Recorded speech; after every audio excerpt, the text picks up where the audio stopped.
പിന്നെ ഒരുപാട് പാക്കേജ് ഉണ്ടെന്ന് ഞാൻ തുടക്കത്തിൽ പറഞ്ഞിട്ടുണ്ടായിരുന്നു. ഒരുപാട് പാക്കേജസ് ഉണ്ട്. പലർക്കും ഭയങ്കര ഡൗട്ടാണ് ഈ പാക്കേജിൻ്റെ കാര്യം നിങ്ങൾ കാണുന്നത് 10,000 മുതൽ പാക്കേജ് ഉണ്ട്. വേറെ ഒരു ടീമിൻ്റെ 15 ഉണ്ട്, പിന്നെ 18,000 ഉണ്ട്.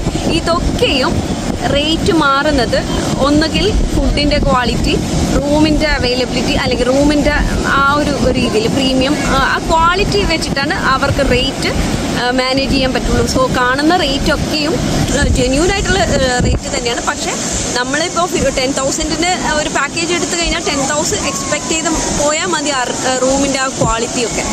സോ അത്രയ്ക്കാണ്. ഒരു ചെറുതായിട്ട് പറയുകയാണെങ്കിൽ ലക്ഷദ്വീപിലേക്ക് വരാനുള്ള എൻട്രി പെർമിറ്റും ലക്ഷദ്വീപ് കാണാനുള്ള കുറച്ച് ക്രൈറ്റീരിയസും. നിങ്ങൾക്ക് എന്തെങ്കിലും ഇതിനേക്കാളും എന്തെങ്കിലും ഡൗട്ട്സ് ഒക്കെ ഉണ്ടെങ്കിൽ ഒന്ന് വീഡിയോൻ്റെ താഴെ കമൻറ്റ് ചെയ്താൽ ഞാനത് ഒരു വീഡിയോ ആയിട്ട് ചെയ്യാം. കാര്യം നമ്മൾ വേറെ സ്ഥലങ്ങളിലേക്കൊക്കെ പോകുമ്പോൾ 100 കൂട്ടം ഡൗട്ട്സാണ്